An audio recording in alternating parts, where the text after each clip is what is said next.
এতদিন লাগে একটা রেপিস্ট আর মার্ডারারকে খুঁজে বার করতে? এইগুলো করে পার পাওয়া যায় না। কিছু একটা তো চাপা দেওয়ার জন্য এটা করলো। সাধারণ মানুষ যে নিরাপত্তা পাচ্ছে না সেটা তো সুপ্রিম কোর্ট একবারে চিন্তা করে না। উই ওয়ান্ট জাস্টিস নয়, we demand justice, we have to achieve justice. Emergency কোনোভাবেই বন্ধ না, এমার্জেন্সি সার্ভিস চলছে। পশ্চিমবঙ্গের সবকটা হাসপাতালেই একই ব্যবস্থা, আউটডোর চলছে, এমার্জেন্সি চলছে। গুজবে কান দেবেন না, চলছে। খুন এই যে এটা হলো, এটার পিছনে তো একটা কিছু মোটিভ রয়েছে। এমনি এমনি তো কোনো মানুষকে শুধু মেরে ফেলা হয় না। আজকে 15 দিন হয়ে গেল, একজন ডাক্তার চিকিৎসক অন ডিউটি খুন হয়ে গেল, রেপ হয়ে গেল। মানে এটা আমাদের রাজ্যের লজ্জা, দেশের লজ্জা, সমগ্র গোটা পৃথিবীর লজ্জা, কিন্তু বিচার নেই। অভয়াদি হয়তো কিছু বলতে চেয়েছিল, সেটাকে তার মুখ বন্ধ করে দেওয়া হলো। আরও একটা বার্তা দিতে চেয়েছে, মানে পুরো একটা সমাজের কাছে যে দেখো এইভাবে আমরা করতে পারি, তোমরা ভয়টা পাও।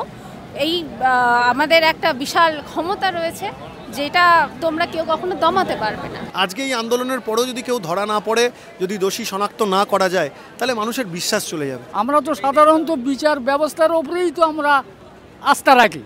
কিসের প্রোটেকশন দিচ্ছে রাজ্য? তার জন্য এতগুলো লয়ার। সেই বিচার ব্যবস্থাই যদি ঢিলিমি হয় তাহলে সাধারণ মানুষ যাবে কোথায়? 21খানা লয়ার নিয়ে লড়ছি আমরা।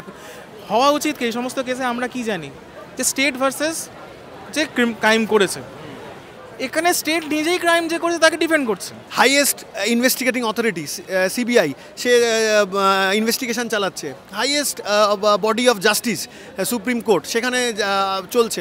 অথচ হয়তো যদি খুব সাধারণভাবে দেখা যায় তাহলে এটা হয়তো 2-3 দিনের মধ্যেই তাকে ধরে ফেলা যেত। সেই সিবিআই তো এই পর্যন্ত কোনো কিনারাই করতে পারেনি। অন ডিউটি অবস্থায় সে খুন রেপ হলো, কিন্তু তার এখনও অবধি কোনো রকম কোনো অপরাধীদের শাস্তি পাওয়া বা অপরাধীদের ধরা পড়ার কোনো রকম কোনো মানে আমরা কিছু দেখতে পাচ্ছি না। তো আমরা কোন ভরসায় গিয়ে আমরা মানে কাজে নামবো? কাজ বন্ধ করে রাখাটা তো বেসিক্যালি আমাদের প্রতিবাদের ভাষা। প্রেগনেন্ট মহিলা যারা আর অন্যান্য গাইনোকোলজিক্যাল কন্ডিশন এমার্জেন্সি যারা আছে, তারা আসছেন, তারা চিকিৎসা পাচ্ছেন, গিয়ে দেখে আসুন।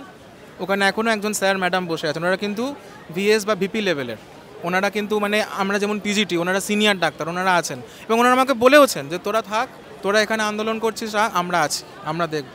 আমরা যে কর্মবিরতিটা করেছি এটা আমাদের কারোরই ভালো লাগছে না, কারণ কি আমরা প্রত্যেকেই এখানে একটা প্রচণ্ড রকম ভালোবাসার জায়গা থেকে এই কাজটা করতে এসেছি। সত্যি কথা বলতে ভালো লাগে না এখানে বসে থেকে নিজের ডিউটি না করে। আমি তো গাইনিতে আছি, আমি গাইনিতে আমাদের একটা সারাদিনের একটা ওয়ার্ক মানে শিডিউল করা থাকে। আমরা সকাল থেকে বিকেল অবধি লেবার রুম, ওয়ার্ডে যাওয়া, ওটি করা, মাইনার ওটি করা, এরকম কাজ। সেখানে সারাদিন এইখানে বসে থাকতে বিশ্বাস করুন ভালো লাগছে, কেননা ওই কাজগুলো ভেতরে আছে। কিন্তু কার জন্য করব? আমার ওই দিদি অভয়াদি, সে আমাকে আজকে বলছে যে তুই করিস না ভাই, আমার বিচারটা দে, আমার বিচার আমি যে কারণে আমাকে মরতে হলো সেই বিচার আমি না পেয়ে আমি শান্তি হবে না, তার আত্মা শান্তি হবে না। কিন্তু আমাদের যারা সিনিয়র ডাক্তাররা আছে তারা সকলে মিলে আউটডোর সামলাচ্ছেন, এমার্জেন্সি সামলাচ্ছেন। ক্যামেরা নিয়ে এখানে সবাই আছে, কিন্তু ঠিক আছে, ক্যামেরা নিয়ে প্রত্যেকে আছে। একটা এমার্জেন্সি কেস ঢুকুক, আনঅ্যাটেন্ডেড কীভাবে নামছে না নামছে সেটাকে এমনভাবে ম্যানিপুলেট করে আপনাদের সামনে প্রেজেন্ট করা হবে না মনে হবে ডাক্তার কিছু করছে না। মানুষের দিকে একটা আন্দোলনটা ঘুরিয়ে দেওয়া হলো যে আমরা আন্দোলনের নামে এখানে কর্মবিরতি নিয়ে বসে আছি, ছুটি কাটাচ্ছি না।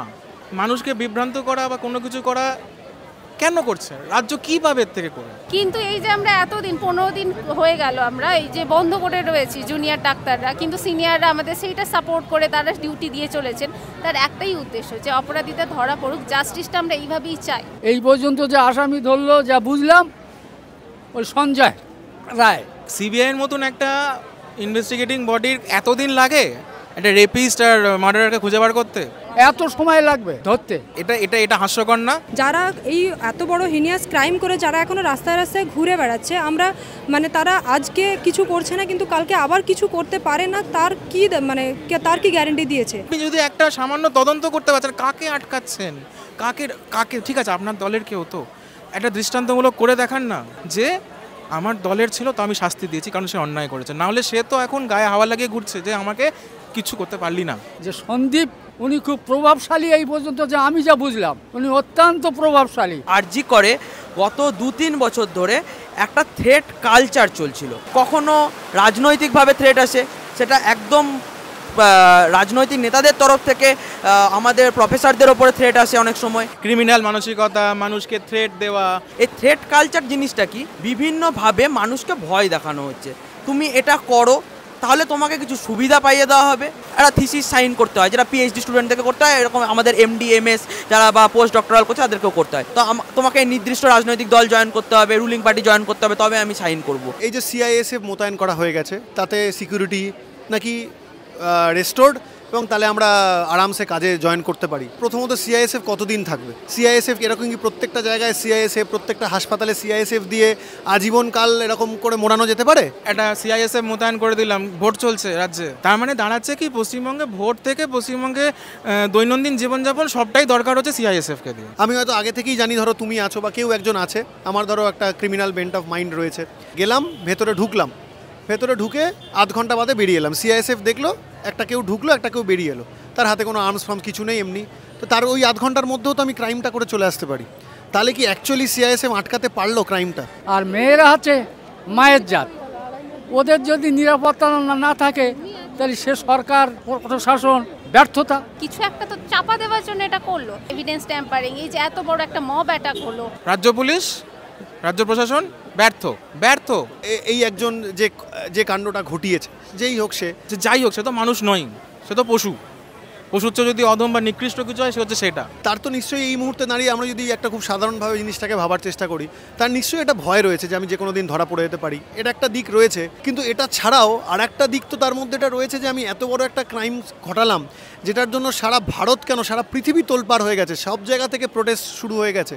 তা সত্ত্বেও প্রায় 2 সপ্তাহ হয়ে গেল আমাকে এখনও ধরা পড়ছি না। আমি এত আন্দোলন, এত চাপ, তা সত্ত্বেও আমি ধরা পড়ছি না। সেখান থেকে তো একটা এই ধরনের কোথাও কি আমরা স্টেটমেন্ট বা কোথাও কি তাকে আমরা একটা ইন্ধন যোগাচ্ছি না যে না এগুলো করেও পার পাওয়া যায়? এবং সরকার যদি এভাবেই ঢিলে ছেড়ে দেয়, তারা তো এভাবে মাথা চাড়া দিয়ে উঠবে, ক্রমশ অপরাধগুলো আরও বেশি বাড়তে থাকবে। আমরা যদিও মহামান্য আদালত যা বলেছেন সেটা আমরা মানছি যে সিআইএসএফ দিলে হয়তো প্রোটেকশন বাড়বে, কিন্তু এটা তো আন্দোলনটা তো একটা সামাজিক সংস্কারের জন্য আমরা করছি, যাতে পরবর্তীকালে আর এরকম ঘটনা না ঘটে। সেটা ঘটানোর জন্য দৃষ্টান্তমূলক কিছু একটা করতে লাগবে, নাহলে হবে না।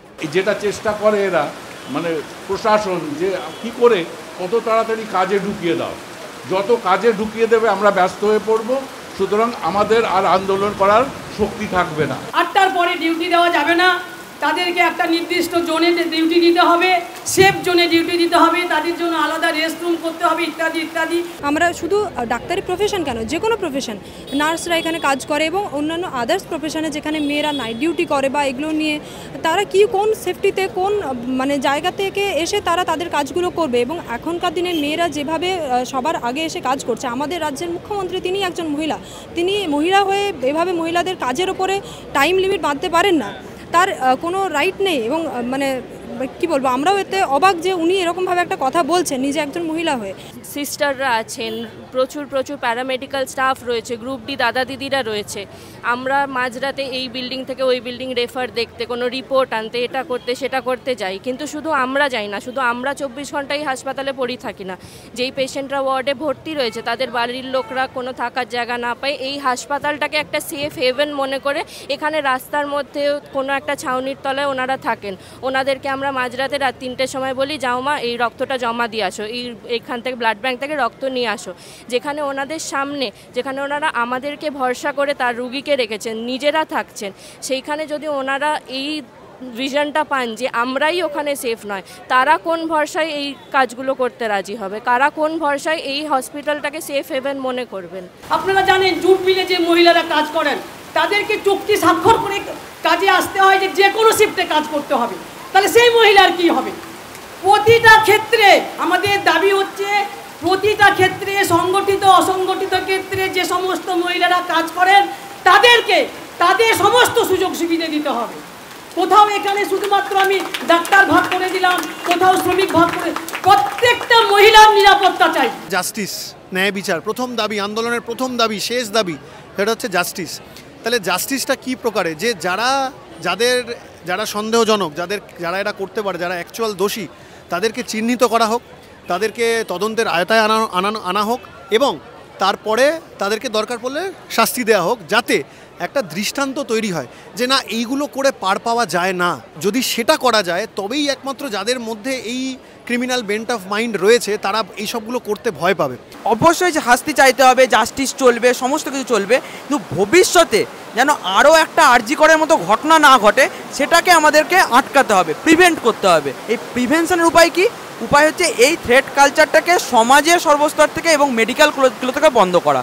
কারণ শিক্ষা প্রতিষ্ঠান এবং মেডিকেল কলেজের মতো জায়গা সহ যে কোনো শিক্ষা প্রতিষ্ঠান, সে যাদবপুর হতে পারে, জেএনইউ হতে পারে, প্রেসিডেন্সি হতে পারে, যে কোনো প্রতিষ্ঠানে হতে পারে, কর্মক্ষেত্রে হতে পারে, থ্রেট কালচার কখনো চলতে পারে না। ওই সন্দীপ ঘোষ উনি থ্রেট দিতেন, ওনার শাস্তি হবে, ওনার শাস্তি পাবে, মানুষ দেখবে যে না এটা শাস্তি হচ্ছে, বন্ধ আপনি হবে। বিচার না পাওয়া পর্যন্ত কর্মবিরতি উঠবে না, আন্দোলন আরও জোরতর হবে। সমস্ত সিনিয়র ডাক্তাররা এই বিষয়ে জুনিয়রদের সাথে আছে। কারণ হচ্ছে কি যে প্রত্যেকটা মানুষের, এটা শুধু ডাক্তার বলে নয়, প্রত্যেকটা মানুষের শীতকালে একটা ঠান্ডা স্রোত চলে গেছে।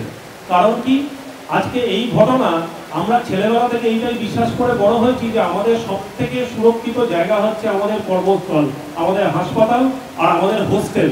কর্মরত অবস্থায় এই ঘটনা যদি ঘটে তাহলে আমরা কোথায় সুরক্ষিত? সেই জন্য যতক্ষণ না জাস্টিস পাওয়া যাচ্ছে এই লড়াই শুধু জুনিয়রদের নয়, আমাদের সবার লড়াই। আরজিকর মেডিকেল কলেজে 2 বছরের আমি জেনারেল সেক্রেটারি ছিলাম, অনেক আন্দোলন করেছি। তোমাদের এই সুসংগত আন্দোলন এবং তোমরা সব পার্টির লোককে যে সরিয়ে দিতে পেরেছো এর জন্য তোমাদের অশেষ অশেষ ধন্যবাদ। ধন্যবাদ। আমি বলবো যে উই ওয়ান্ট জাস্টিস নয়, we demand justice, we have to achieve justice till we fight and fight for all.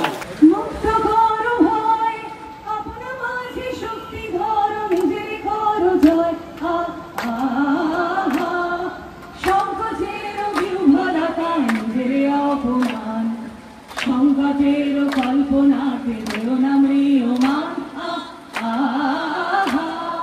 মুক্ত করো ভয়, আপন মাঝে শক্তি ধরো, নিজের করো জয়। সংকটের বিহ্বলতা, নিজের অপমান, সংকটের কল্পনা